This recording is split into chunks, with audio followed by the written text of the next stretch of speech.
இயற்கையால் ரொம்ப அழகாக அமைஞ்சது தான் இந்த உலகம். அதில் ஒரு பகுதி தான் இந்தியா. அந்த பகுதியில் ஒரு கோடு தான் தமிழ்நாடு. அந்த கோட்டில் ஒரு புள்ளி தான் கன்னியாகுமரி. எங்கள் கண்ணுக்கு தெரிஞ்ச திருவள்ளுவர் சிலையை விடவும் தெரியாத நிறைய பக்கங்கள் இருக்குது. அந்த பக்கத்தில் ஒருத்தன் ராவணன். யமனே வந்தாலும் அவனுக்கு பயம் கிடையாது. அவனை பயமுறுத்துகிற தைரியம் எவனுக்கும் கிடையாது.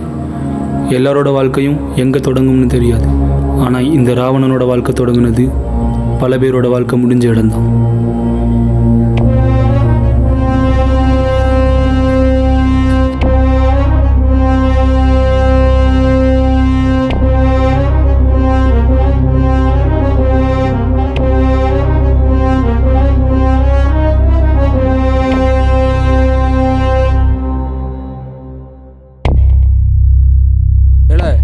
போட்டடு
நம்ம இன்ஸ்பெக்டர் நேற்று நைட்டோட நைட்டை மாற்றி புதுசாக எவனா ஒருத்தன் வந்திருக்கான்.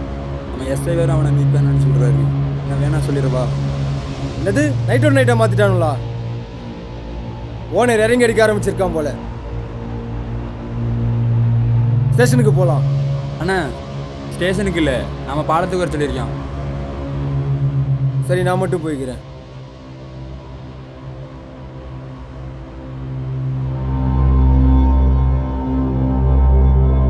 யார் இந்த இன்ஸ்பெக்டர்?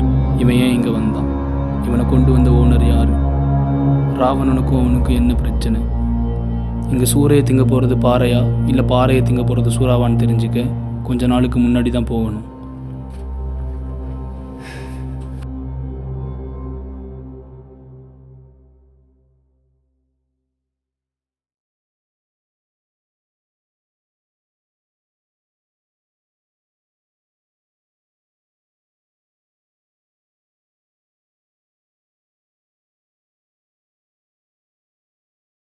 இல்லை, இந்த லான்ச்சில் டிரைவர் மாற்றிருக்கா. கடைசி 15 ஓட்டில் நான் பார்க்காத அளவுக்கு மீனை பார்த்தேன். இந்த ஓட்டில் இல்லை. அண்ணா டிரைவர் வேறு, அவர் ஊரில் ஏதோ தெரிஞ்ச ஆளோட பொண்ணு ஏதோ இறந்து போயிட்டான். அதோ அந்த வாராரு பாருங்க. அவரை கூப்பிடுங்க. ஏண்ணா இங்கே வாருங்க.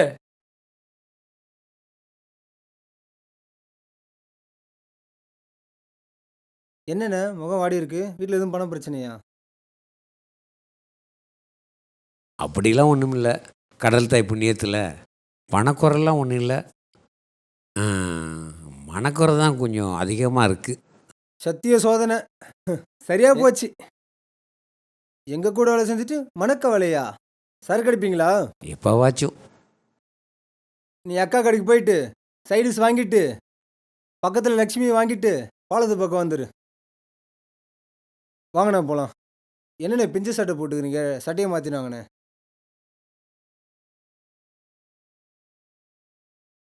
அண்ணே, ஊருக்கு போயிட்டு வந்ததுலேருந்து மணக்கவலைன்றீங்க.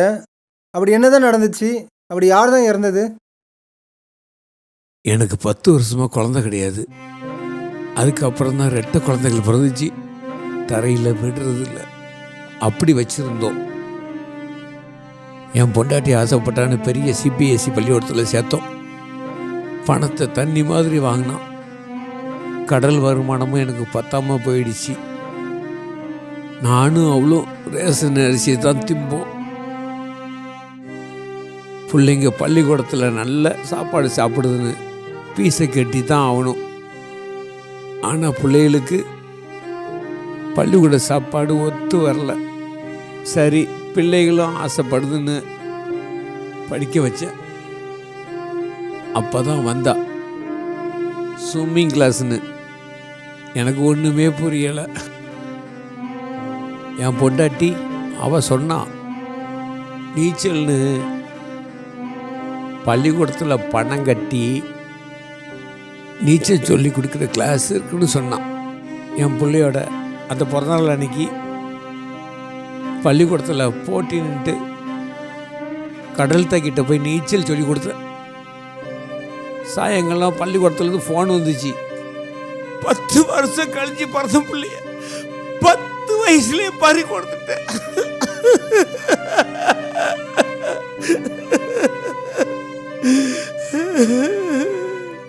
அழாதீங்கண்ணே, அழாதீங்கண்ணே, அழாதீங்க. தம்பி, என் புள்ள கடல்ல நீச்சல் அடிச்சா ஸ்விம்மிங் பூல்ல நீச்சல் அடிப்பான்னு எனக்கு தெரியாதா? அவ ஸ்விம்மிங் பூல்ல அடிப்பாளா இல்லையான்னு? அப்படி ஒழுங்கா அடிக்கலனாலும் இவ்வளோ பெரிய பள்ளிக்கூடத்தில் இவ்வளோ பேர் வேலை பார்க்குற இடத்துல நடக்கிற போட்டியில் அந்த புள்ளைய பார்க்கலனா அந்த பள்ளிக்கூடம் எதுக்கு? அதான் போன அறுவலோட அந்த பள்ளிக்கூடத்துக்கு ஒருத்தன் கிட்ட வரல தம்பி. அந்த ஸ்விம்மிங் பூல்ல குதிச்சேன் தம்பி. அங்க அவன் ஒழுங்கா கட்டாம ஒரு கல் இருந்துச்சு. அதுல உள்ள கம்பில என் புள்ள பாவாட மாட்டி எடுக்க முடியாம என் புள்ள தவிச்சு போய் கேட்டு போயிட்டா தம்பி.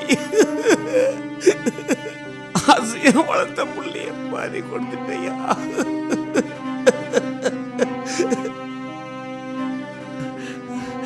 போலீஸுக்கெல்லாம் போனேன். அவன் பணத்தால எனக்கு நீதி கிடைக்கலையே தம்பி.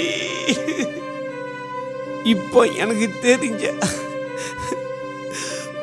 ஒருத்தரோட பையன் கூட மயங்கி விழுந்து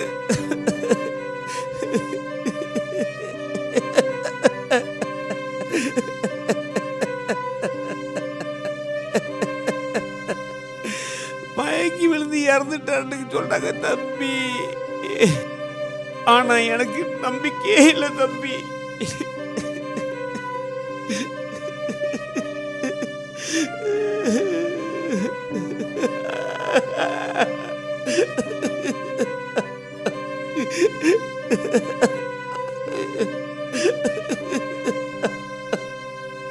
இந்த கடல் மாதா எல்லாம் பார்த்துட்டு இருக்கா.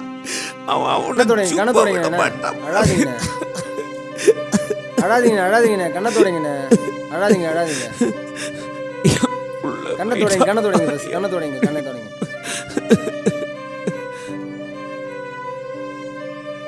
தூங்கி எழுந்திருக்கிற எல்லா காலையும் ஒரு புது பொறுப்பு தான்.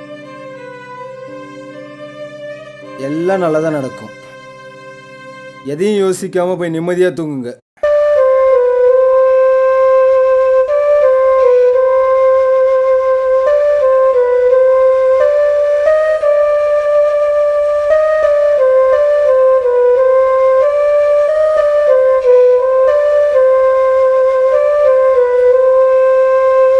இல்லை, அவனை விடக்கூடாதுல்ல.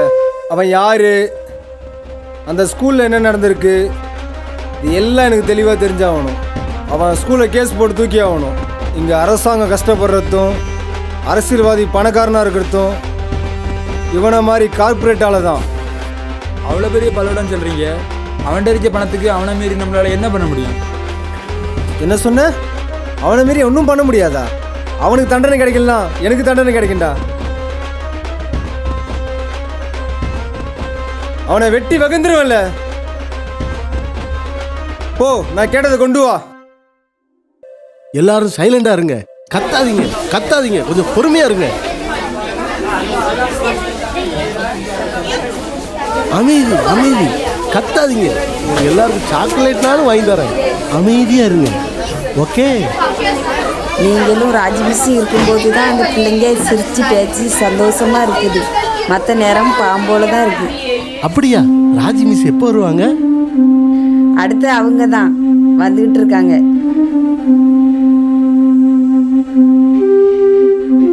நடத்து எனக்கு தெரியாதுன்னு நினச்சிட்டு இருக்கியா? கண்ட நேரத்துக்கு ஸ்கூட்டி தேவையா?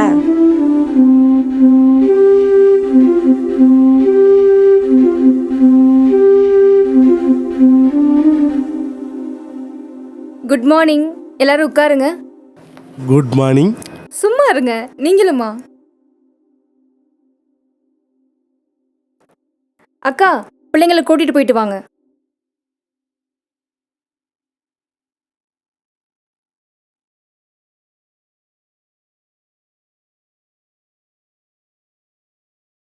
என்னங்க அவங்க வீட்டு போகிறாங்க? சரி வாங்க, வெளில போய் பேசிக்கலாம். இந்த குழந்தைங்களுக்கு இங்கிலீஷ் பேச தெரியாது சார். ஆனால் இங்கே தமிழ் பேசினா ஃபைனு. அதுங்க பாவம் வீட்டில் கேட்டு அம்மா அப்பா அடிக்குதுன்னு பாதி நேரம் ட்ரெஸ்லேயே போயிடுது. ஆனால் இப்போலாம் நிறைய பேரண்ட்ஸ் பேம்பர்ஸ் போட்டு விடுறாங்க சார். ஆனால் காலையிலேருந்து சாயந்தரம் வரைக்கும் எப்படி சார்?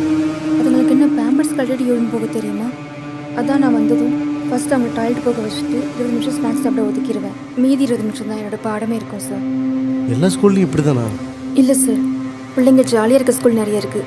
ஆனால் அதில் இந்த சாசா இல்லைல்ல. இந்த பிள்ளைங்களோட அம்மாக்கள்லாம் இருக்காங்களே, ஸ்கூல் பஸ் கிட்ட வந்து நின்றுக்கிட்டு என் பிள்ளைய இவன் அடிச்சானா அவன் அடிச்சான்னு கிட்ட சண்டை மட்டும் போடுவாங்க.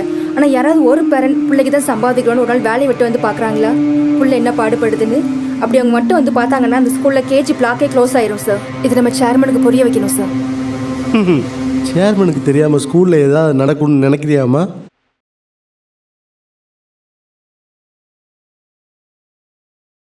அண்ணா, அவனை பற்றின இன்ஃபர்மேஷன் எல்லாம் கலெக்ட் பண்ணியாச்சு. ஸ்கூலு, மார்க்கெட்டு, ஹாஸ்பிட்டல் எல்லாம் வச்சிருக்க ஒரு பெரிய பிஸ்னஸ் மேன். அவன் ஸ்கூலில் இருக்க பிரின்சிபல் தான் அவனுக்கு ரைட்டு லெஃப்ட்டு எல்லாமே. நம்ம வக்கீலுக்கு ஒரு ஃபோனை போட்டு அவன் ஸ்கூலு, சூப்பர் மார்க்கெட், ஹாஸ்பிட்டல் 3 மேலேயும் ஒரு பொதுநல வழக்கு ஒன்று போட சொல்லு. அப்படியே அவன் லெஃப்ட் ஹேண்டுக்கு ஒரு இன்ஃபர்மேஷன் கொடுத்து விட்ரு.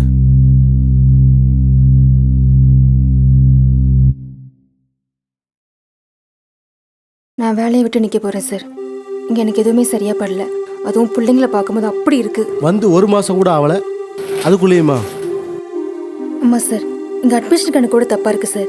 நாங்கள் ஒர்க் பண்ணால் நான் டீச்சராக இல்லை கந்து வீட்டுக்காரியான்னு டவுட்டாக இருக்குது சார். பொறுமையாக இருங்க. நீங்கள் வர்றதுக்கு 1 வாரத்துக்கு முன்னாடி தான் நான் பேப்பர் போட்டேன். ஆனால் அவங்க தான் இந்த குறை இருக்கிற 3 மாதத்தையும் முடிச்சுட்டு போங்கன்னு ரெக்வஸ்ட் பண்ணாங்க. அதான் நான் இங்கே இருக்கேன். இருங்க, நீங்கள் சொல்கிற டைமில் இங்கே ஒரு பிள்ளை கூட உடம்பு சரியில்லாமல் இருந்துச்சுல்ல? உடம்பு சரியில்லாமலாம் இல்லை. வேல்முருகன், ஒரு குழந்தை கிளாஸ்க்கு வரல, மிஸ்டேக் கேட்டால் டாய்லெட் போனால் அப்புறம் தான் மிஸ்ன்னு சொல்கிறாங்க. நீங்களும் போய் தேடி பாருங்க.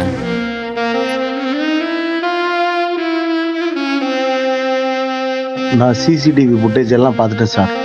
அந்த புள்ள பாத்ரூம் போயிட்டு வர்ற வழியில் ட்ரைனேஜை கல் உடஞ்சி உள்ளே விழுந்துட்டு வாங்க சார் போகலாம். சரி, நீ கிளாஸ்க்கு போ, நான் பார்த்துக்கிறேன்.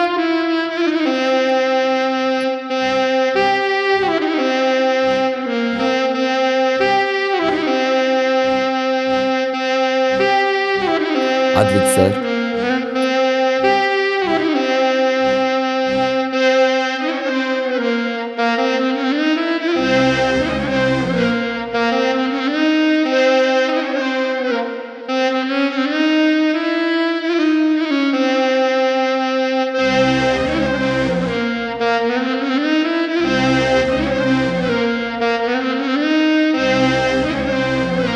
மற்ற என்கிட்ட என்னையா சொன்ன? அந்த பிள்ளைக்கு ஒன்றும் ஆகலண்ணே, இப்போ இங்கே என்னையா பிடுங்குற? Control your self. இந்த முடிவு என்னோட முடிவு இல்லை, இது ஆத்விக்கோட முடிவு. நீ எங்கே வேணாலும் போய் சொல்லிக்க. போலீஸ்கிட்ட போய் சொல்லுவியா? சொல்லிக்க. இல்லை அவங்க அப்பா அம்மாட்ட போய் சொல்லுவியா? சொல்லிக்க. உன்னால் ஒன்றும் பண்ண முடியாது. ஆனால் அதுக்கு முன்னாடி ஆத்விக் ஒன்று என்ன பண்ணுவான்னு நினச்சி பார்த்துக்க.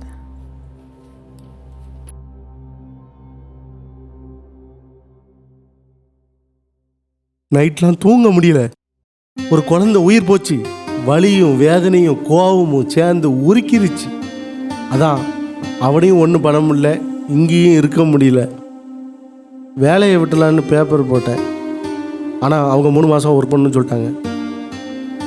அப்புறம் ரெக்யூஸ் பண்ணி 10th வேணான்னு சொல்லி குழந்தைகளை பார்க்கலான்னு வந்திருக்கேன்.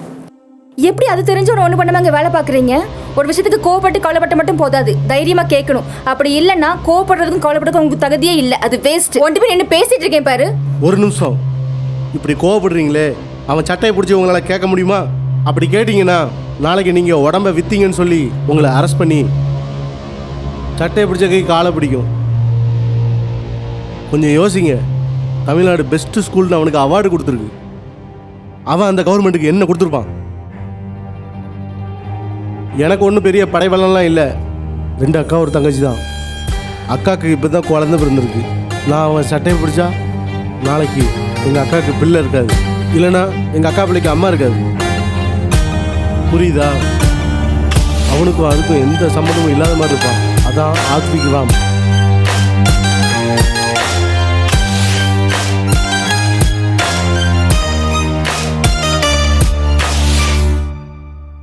யோ பிரின்ஸு, நான் ராவணன். கேஸு கேள்விப்பட்டிருப்பியே. நாளைக்கு சாயங்காலம் 6 மணிக்கு என் பொண்டாட்டியை கூட்டிட்டு நாகர்கோவில் மாலுக்கு போகிறேன். நீ அந்த கொலகார பாவையை கூட்டிட்டு ஒரு 100 கோடியை பையில போட்டு கையில் எட்டு வா. யோ கேக்குதா? ஐஸ் அடிச்ச மீன் மாதிரி உடஞ்சி நிற்காம வந்து சேரு.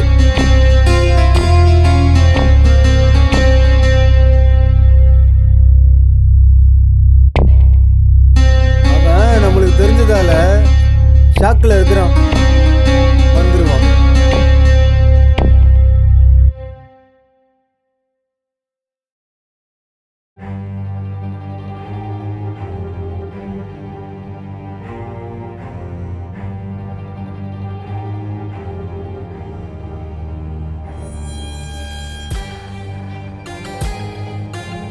எல்லாத்தையுமே நான் வாட்ஸ்அப்பில் பார்த்துட்டேன்.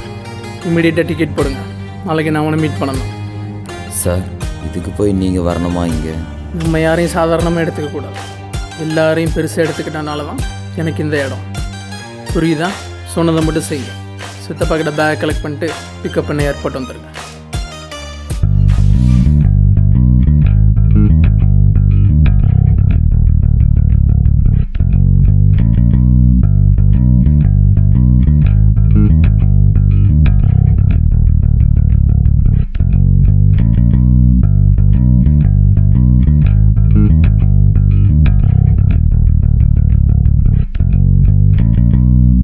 அண்ணே, லோடு அனுப்பியிருக்கிறேன், செக் பண்ணிக்கோங்க. என்ன சொன்ன? அண்ணனா? எனக்கு கீழே உள்ளவன் தான்டா நீ. எது கீழே உள்ளனா? ஆமாம், எஸ்சி தான், சுப்பீரியர் கேஸ்ட். இதை நான் மீசையை முறிக்கும் என் கால் மேலே கால் போட்டம் தான் நிரூபிக்கணுமா, இல்லை உங்கள் தலையை எடுத்து நிரூபிக்கணுமா? போங்க சார், போய் லோடு இருக்கிற வேலையை பாருங்க.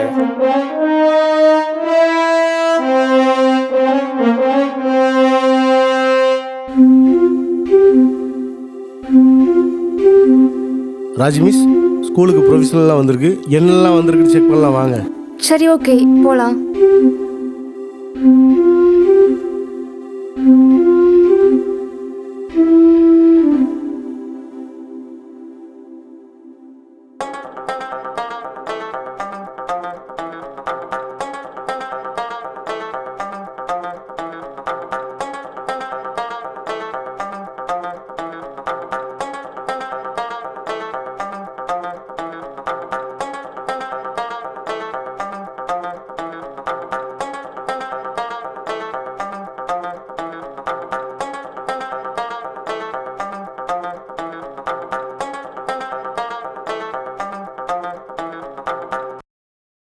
ஏன் எல்லாம் பக்கெட்லாம் வந்திருக்கு? இப்படி இருந்தால் எப்படி எக்ஸ்பைரி டேட் பார்க்குறது? தெரியல சார், பர்ச்சேஸ் எப்பவுமே இப்படி தான் இருக்கும். ஃபைன், போங்க, நான் பிரின்சிபல்கிட்ட பேசிக்கிறேன். 6 மணிக்கு நம்மளை வர சொல்லிட்டு அவன் இன்னும் வரலண்ணா. உங்களுக்கு என்ன தோணுது?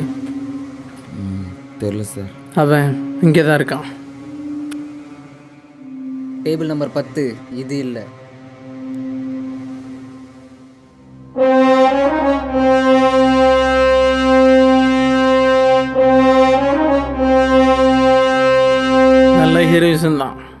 சொல்லி இது கேஸ் போட்டா என்ன எதிர்பார்க்குறா? எந்த கண்டத்துலேயோ இருந்து உன் சொத்துக்கு கண்டம் தெரிஞ்சவனே சொன்ன டைமுக்கு கேட்டது கொண்டு வந்திருக்க. இங்கே பாரு, ஸ்விம்மிங் பூலில் செத்த பொண்ணும் கடைசி ஹாஸ்பிட்டல் செத்த பையனும் எனக்கு ஒரு விஷயமே இல்லை. ஆனால் நான் ஏன் வந்த? இவன் ஏன் ஸ்கூல் மேலே மட்டும் கேஸ் போடாமல் ஹாஸ்பிட்டல் சூப்பர் மார்க்கெட் சேர்த்து கொடுத்துருக்கான் தானே பதறி அடித்து பயந்து போய் என் முன்னாடி இவ்வளோ ரிலாக்ஸாக உட்காந்து இருக்க. படிப்பு பிஸ்னஸ் ஆகி ரொம்ப நாள் ஆயிடுச்சு. ஒரு பிஸ்னஸில் மிஸ்டேக் வரது சகஜம்தான். ஆனால் நீ கிரைமை தான்டா பிஸ்னஸாகவே பண்ணுற. உன் சூப்பர் மார்க்கெட்டில் கெட்டு போன பொருள்லாம் பேப்பர் எடுத்துகிட்டு உன் ஸ்கூலில் ஆரோக்கியமான சத்தான உணவுகள்னு சொல்லிட்டு குழந்தைங்களுக்கு கொடுக்குற. அங்கே ஏதாவது பிள்ளைங்களுக்கு உடம்பு சரியில்லைன்னா ஹாஸ்பிட்டலுக்கு அனுப்பி எனது பள்ளியில் பயிலும் மாணவ மாணவிகளுக்கு இலவச மருத்துவம் சொல்லிட்டு டாக்டர் ஃபீஸ் இல்லாமல் மெடிசனை மட்டும் விற்கிற. எப்படிரா இப்படி ஒரு பிஸ்னஸ்ஸு? உனக்கு என்ன வேணும்? அதான் சொல்லிட்டேனே,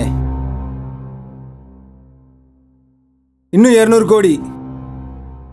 என் ஒய்ஃப் வெயிட் பண்ணுறா. உன் ஸ்கூலில் ஒர்க் பண்ண Raji, super market manager and cook பண்ண அந்த செஃப், இவங்க 3 பேரையும் தேடாத கிடைக்க மாட்டாங்க. இன்னும் 3 days தான். இப்போ அவங்க 3 பேர் எங்கே இருக்காங்க? சார், ராஜி, செஃப்பு, சூப்பர்வைசர் அவங்க 3 பேர் மிஸ்ஸிங். அவங்க ஃபேமிலி மிஸ்ஸிங் சார். எனக்கு 20 வயசுலேருந்து 60 வயசு பொம்பளைங்கள்ட்ட கிடைக்காத சுகமும் பாட்டிலாக குடிச்சு கிடைக்காத போதையும் இந்த பணத்தோட வாசனையில் கிடைக்கும். ரோட்டில் ஒரு 50 பொம்பளைங்க அம்மனம்மா ஓடுனா எனக்கு காசு கிடைக்குன்னா அந்த 50 பொம்பளைங்க யாருங்கிறத பற்றி மட்டும் தான் நான் யோசிப்பேன். பேர்பட்ட என்கிட்டயே ஒருத்தன் கோடியாக பணம் கேட்டு அதை நான் கொண்டு போய் கொடுத்தும் அதை அவன் எடுக்காமல் போயிருக்கான்னா என்ன அர்த்தம்? அவனுக்கு தேவை பணம் இல்லை, என்னை அழிக்கணும். என்னை அவன் அடிக்கணும்னு நினச்சிருந்தான் அவனை நான் இப்போவே அழிச்சிருப்பேன். ஆனால் அவன் என்னை அழிக்கணும்னு நினச்சி என்கிட்டயே 3 பேர் அனுப்பி என்கிட்ட இருக்கிற எல்லாத்தையும் எடுத்துக்கிட்டான். அந்த 3 பேர் அழிகிறத பார்த்துக்கிட்டே அவன் அழுகிறத பார்த்துக்கிட்டே நான் அவனை அழிக்கணும். அவன் அழிகிறத பார்த்துக்கிட்டே நான் சிரிக்கணும். டிஜிபிக்கு ஃபோன் பண்ண.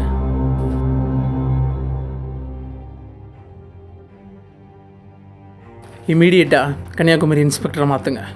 அசாருதீன் இங்கே வர சொல்லுங்கள். உங்கள் பையன் ஸ்கூல் பேக்கில் உங்களுக்கு வர வேண்டியது வரும்.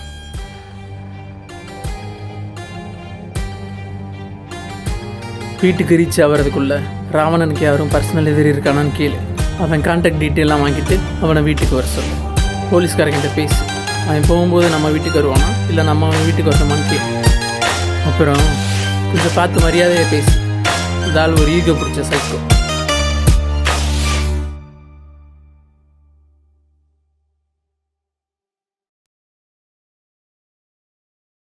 அண்ணா,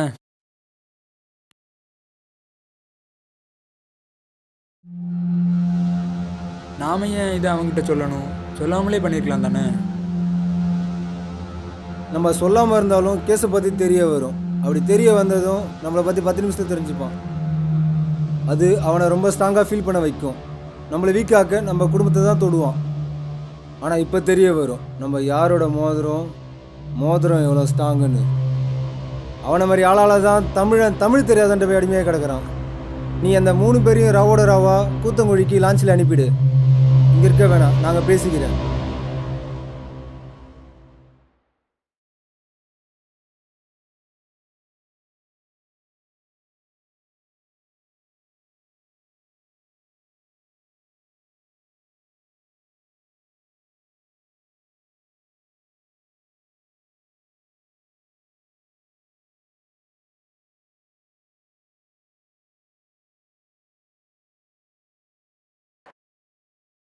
சார், ஜேம்ஸோட எதிரி ராவணன் பகையோட எப்போ அவனை கொல்லலான் இருக்கான். ஆனால் அசார் மேலே தான் நம்பிக்கை கம்மி சார். ஒரு போலீஸ்காரன், அப்புறம் ஒரு பிள்ளைக்கு அப்பன். உண்மை தெரிஞ்சால் நமக்கு எதிராக வருவானோ? ஒரு கதை சொல்கிறேன் கேளு. ஒரு ஊரில் ஒரு பணக்காரன். அவனுக்கு அவன் வீட்டு சொத்து கணக்கை பார்க்க ஒருத்தன், அவன் துணியை துவைக்க ஒருத்தன், அவன் சமையல் செய்ய ஒருத்தன், சாப்பிட்ட தட்டை கழுவ ஒருத்தன், தோட்ட வேலை பார்க்க ஒருத்தன், இப்படி பல வேலைகளை பார்க்க வச்சான். அவங்க செய்கிற வேலையை வச்சு அவங்களுக்கு ஒரு பேரையும் வச்சான். அந்த பேரையே ஜாதி பேரை சொல்லி அதன் மூலியமாகவும் பணம் சம்பாதிக்க ஆரம்பித்தான். அப்புறம் அது வளர்ந்து பெற்றவன் புள்ள மேலே வச்ச பாசத்தை விட ஜாதி மேலே பாசம் அதிகமாக வச்சான். இது எல்லாத்துக்கும் பின்னாடி பணம் தான்.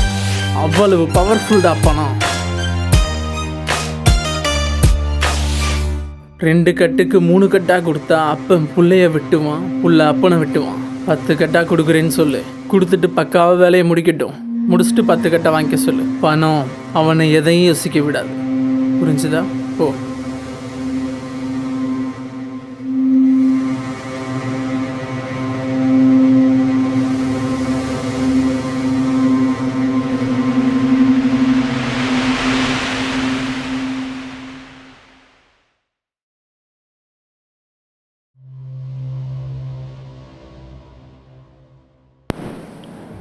இப்போ தெரிஞ்சிருக்கும் ஏன் இந்த இன்ஸ்பெக்டர் இங்கே வந்தான், அந்த ஓனர் யார், அவனுக்கும் ராவணனுக்கும் என்ன பிரச்சனை. ஆனால் இனிமேல் என்ன நடக்க போகுதுன்னு காத்துக்கிட்டு இருக்க ராவணனும் காக்க வச்ச அசாரும் தான் முடிவு பண்ணணும்.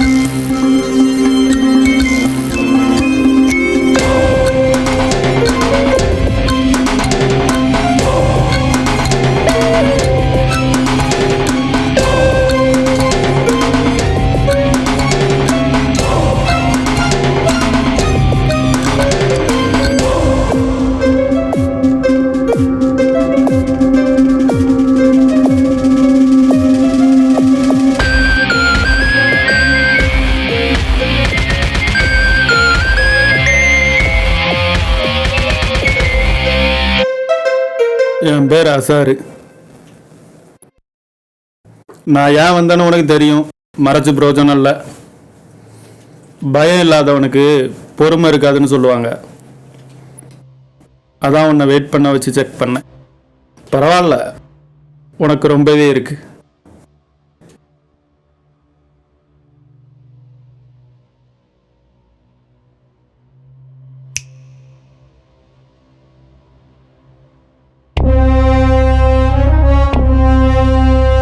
பொறுமையா இருக்கிறதுக்கு காரணமே நான் எடுத்த காரியம் நல்லபடியா நடக்கணும் தான். ஆனா அந்த பொறுமையை அதை கெடுக்குன்னா பார்த்து போ, முன்னாடி புள்ளிய பார்க்க முடியாம போயிட போய்.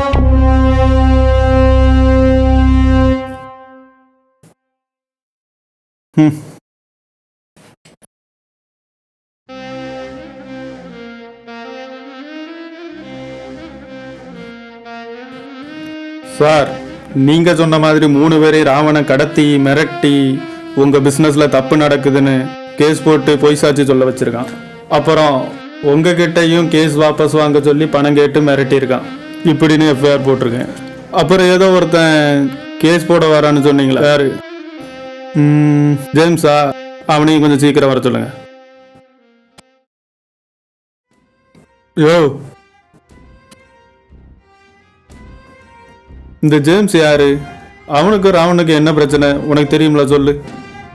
இப்போ அந்த கடற்கரையை 6 பேர் ஆண்டு இருக்கிறவன் ராவணன். ஆனால் அதுக்கு முன்னாடி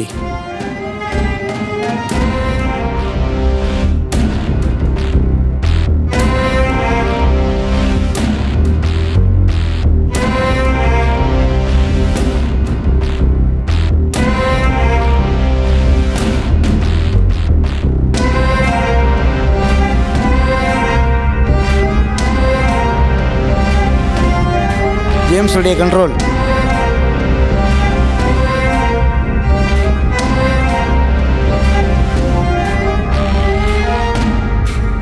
இது அவன் கண்ட்ரோல் இருக்கிறதுக்கு முக்கிய காரணம் அவன் தம்பி.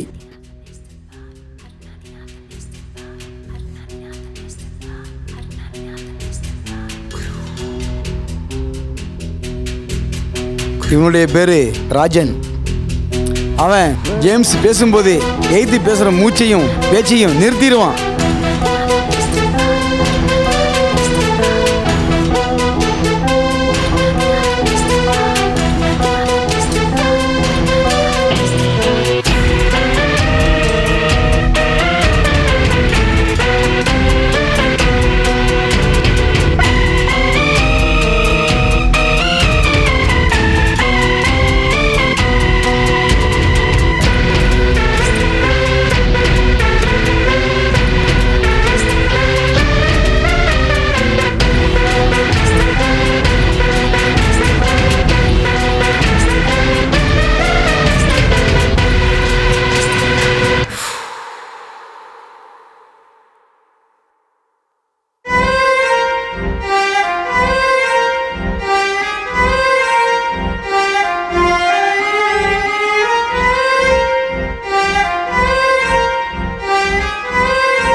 ப்ரை பண்ணார் காசு அனுப்புனாரா?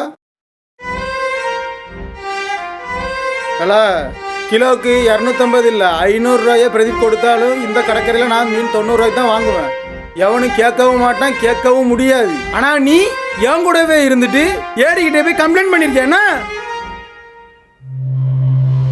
ஆமா, என் அண்ணனும் தம்பியும் உயிரை மயிரா நினைச்சுக்கிட்டு கடல்ல மீனை பிடிச்சா நீ வேற வியாபாரியே உள்ள வரவும் விட மாட்ட, கம்மியான விலையில மீனை எடுத்துக்கிட்டு பணமும் தர மாட்ட.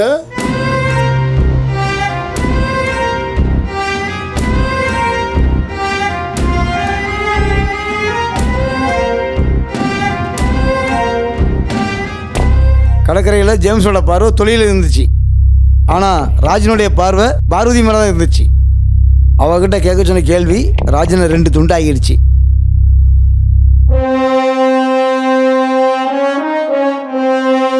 பார்வதி, ராஜனை சொன்னார் உங்ககிட்ட டெய்லியும் கெஞ்சிட்டு இருக்க முடியாதான். இன்னைக்கு நீ அவர் வீட்டுக்கு போனா நாளைக்கு அவர் உன் வீட்டுக்கு வருவாங்க. அவன் தொல்லையெல்லாம் தாங்கினதே இவன் கூட நான் சந்தோஷமா வாழத்தான். அவன் சொன்னான்னு வந்து ஓ லைஃபை நீ முடிச்சுக்காத, ஓடிரு சீக்கிரமா.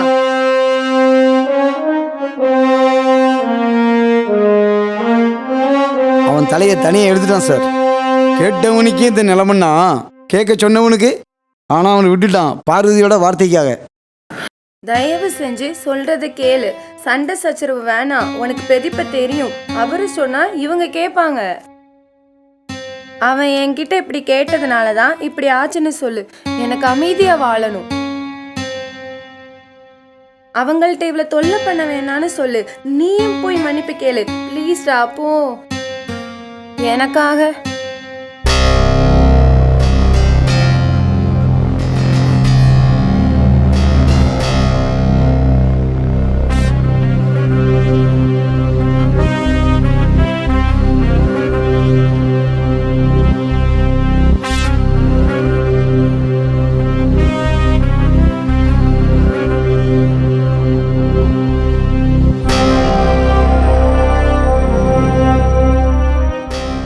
என்ன நம்பி வந்திருக்க?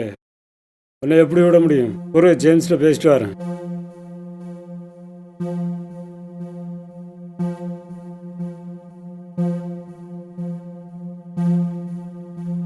நம்மகிட்ட எதிர்த்து பேசுறதுக்கு நிறைய பேருக்கு ஆசை இருக்கும், கேட்க கேள்வியும் இருக்கும். ஆனாலும் தைரியம் இருக்காது, இருக்கவும் கூடாது. நம்மகிட்ட கேட்ட 4 பேருக்கும் என்ன நிலைமைன்னு தெரிஞ்சும் இவன் நம்ம ஆளை அறுத்திருக்கான். இவன் பெரிய வீரம்தான். ஆனால் சில நேரம் வீரத்தை விட துரோகமே சிறந்தது. அண்ணா, பிரதீப்பை நம்பாது. இவனை இங்கேயே நான் பொழந்துருவேன். உன் தம்பிகிட்ட சொல்லி அவளை தூக்க சொல்லு. அவன் லாஞ்சே எரிச்சிரு. அப்போ தான் கேட்க கேள்வியும் வராது, அடிக்க கையும் வாங்காது.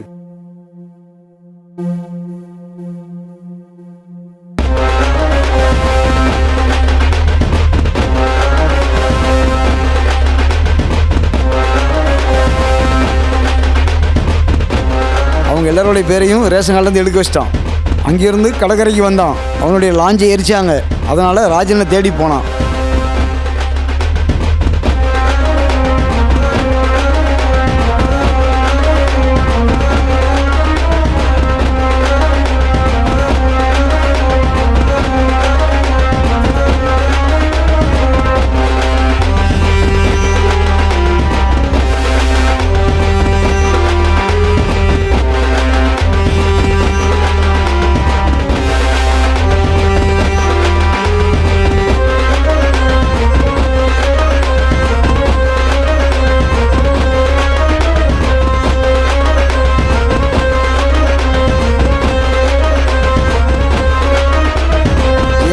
ராஜன் பேரை ரேஷன் கார்டிலேருந்து எடுத்துட்டான். 6 பேரும் ராவணன் கைக்கு வந்துட்டு மீனையும் நல்ல விலைக்கு விற்றாங்க. எல்லாரும் நல்லா சம்பாதிச்சிட்டாங்க. நிறைய பேர் வாழ்க்கையை அழிச்சு தான் வாழ்க்கையே தொடங்கியிருக்கான். ஆனால் நல்லவன். ஜேம்ஸ் அண்ணே, இதில் கையெழுத்து போட்டு போங்க, நான் எழுதிக்கிறேன்.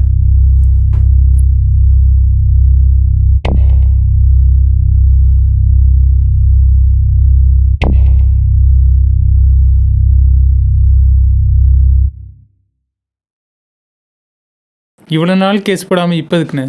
அதுக்கு தான் நான் ஆத்விகிட்ட காசு வாங்கணும். நாளைக்கு நான் ஆத்வி கேஸ் விசாரணைக்கு வருது இல்லை? நீ நாளைக்கே ராவணன் பொண்டாட்டியை தூக்கிடு. அவளுக்காக தானே என் தம்பி அனுப்புனா. அவன் முன்னாடியே அவளையும் அவள் பின்னாடியே அவனையும் நான் அனுப்புகிறேன். மீதி அசாரம் அந்த ஆத்திக்கும் பார்த்துப்பானுங்க. திரும்பவும் அந்த ஆர்பாரியம் கண்ட்ரோலுக்கு வரும்.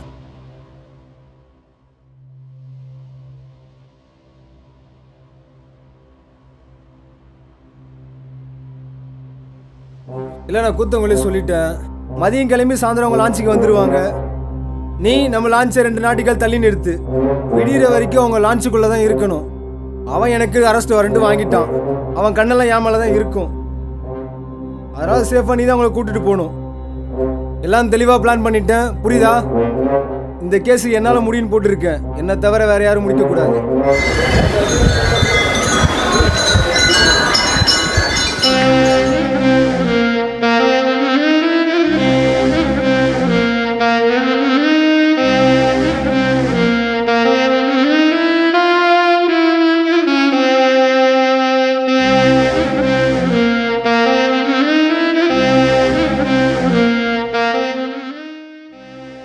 அண்ணா, ராவண பொண்டாட்டி தூக்கியாச்சு. அவன் லாஞ்சிலேயே அவன் பொண்டாட்டி கட்டி வச்சிருக்கேன். சீக்கிரமாக வர.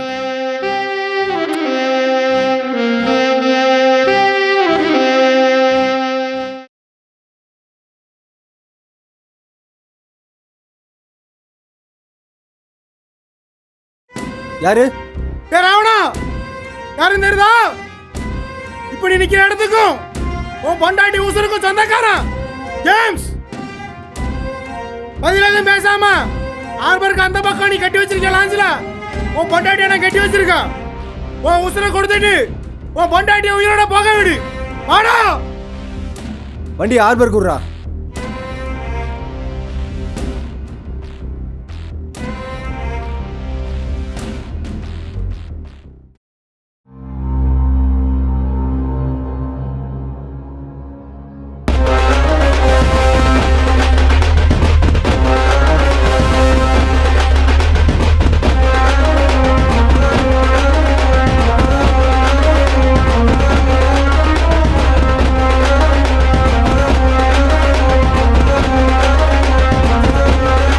எல்லாம் கஷ்டப்பட்டு கடலுக்குள்ள போய் பிடிச்சிட்டு வர மீனுக்கெல்லாம் இவன் 300 ரூபா மீனை 90 ரூபான்னு வச்சு எடுக்கிறான். ராஜனும் பிரதீப் இருந்த தைரியத்திலாம் இவன் இவ்வளோ ஆட்டாடினான். இப்போ நீங்கள் இதை முடிச்சிட்டீங்க. இனிமே பிடிக்கிற மீனுக்கெல்லாம் ஒழுங்காக விலை கிடைக்கும் நான் நம்புகிறேன். இப்போ சொல்லுங்க, நான் அவனை நான் பிடிச்சிடுறேன். நீ ஒன்றும் பண்ண வேணாம். நீ அவனுக்கு கூட இரு. பாம்புக்கு பல்ல பிடுங்கி விஷத்தை எடுத்து விட்டோம்னா பல்ல பிடுங்கினவனு கொத்த ஏங்கும். ஆனால் முடியாது. அது ஏங்குற ஒவ்வொரு நிமிஷமும் அதுக்கு சாவு தான். அவன் செத்துக்கிட்டே இருக்கட்டும். உனக்கு வர வேண்டியது வந்து சேரும். எனக்கு தகவல் மட்டும் சொல்லு.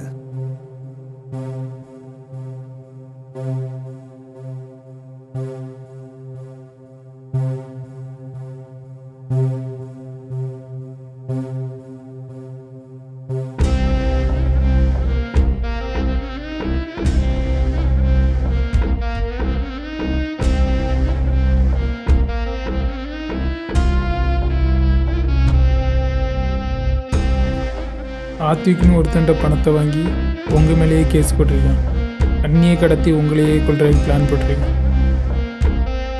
பார்வதி வருவா, நீ கடத்திடு.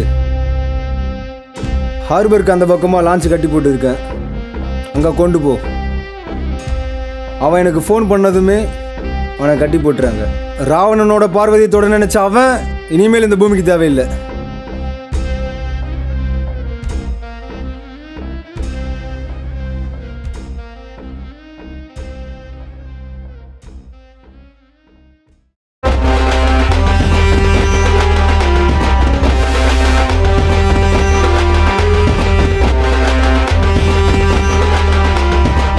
இருந்தா 10 நிமிஷம் பின்னு போயிருக்கு.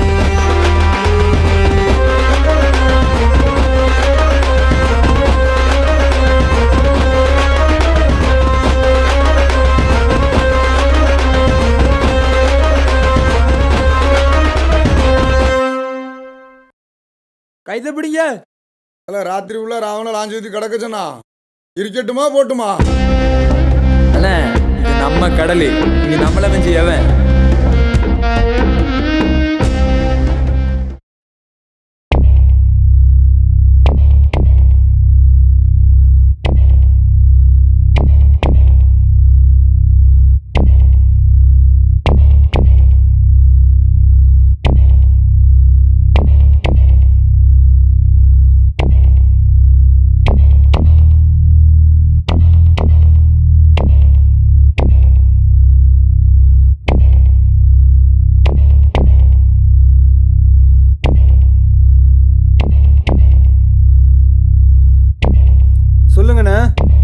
சாரை மீறி எங்களால் ஒன்றும் பண்ண முடியாது. எங்கள் கூட வந்துடுங்க.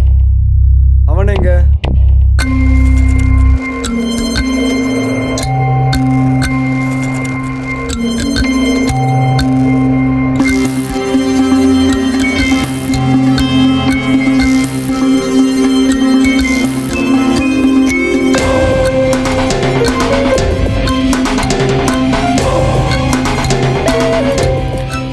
மூணு பேரையும் ஓரமாக உட்கார வை.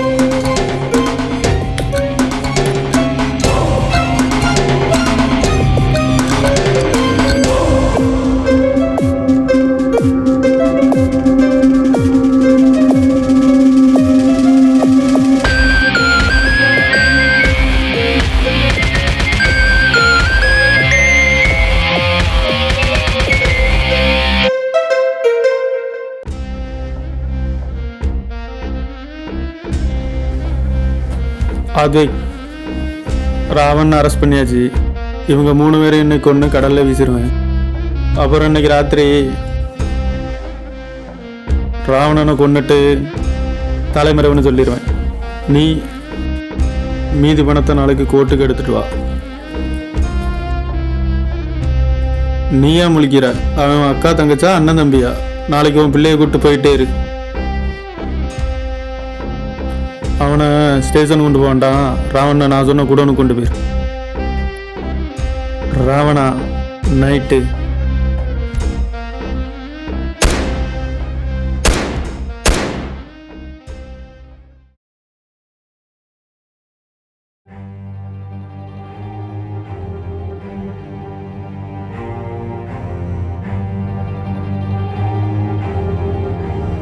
பிரின்ஸு தேவைக்கு கொலை பண்ணுற கப்பல் ஜேம்ஸ்கிட்ட சொல்லி சரிதனை கொண்டுட்டு அவன்கிட்ட கொடுத்த பணத்தை எடுத்துக்க சொல்லு.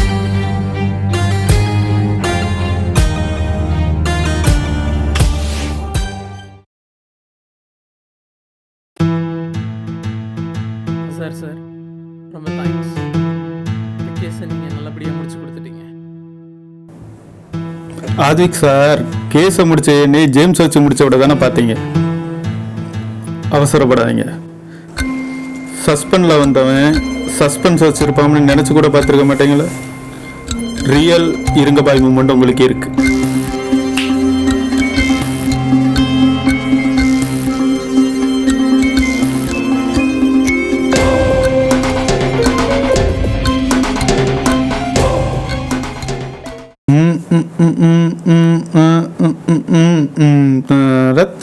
ரத்தரா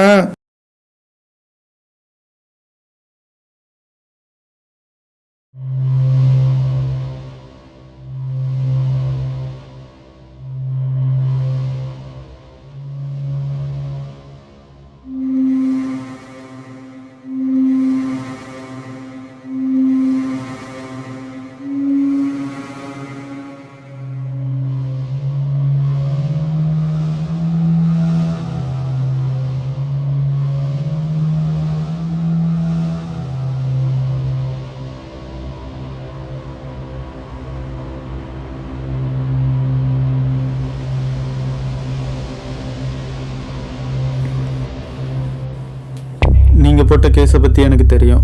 என்னையும் அவன் கவனிப்பான். நான் போனால் இன்னொருத்தன் வருவான். இந்த கேஸை நல்லபடியாக நடத்தணும். அவனை பதமும் பார்க்கணும், நான் பணமும் பார்க்கணும். நான் சொல்கிறத மட்டும் செய். இந்த கேஸ் தொடர்ந்து பெருசு இல்லை, தொடரணும்.